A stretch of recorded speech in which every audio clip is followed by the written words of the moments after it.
mulekera Okutuwemula. Bani bogamba.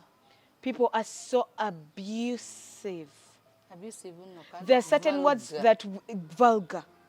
There are certain words that we grew up nga tosobola na kyogera nongo omuntu akyogera mu society tumutunulirira ddala nga like an abomination. Ngachi okuwemula kutya kubanga waliwo okubeera nga byoyogera biri valid era nga oba oli awo ino no siri side yo esomesa yo a sex what therapist neda kati ngama ng'omusomesa mu class. Yes, that's okay. No, that's okay. That's not what I mean.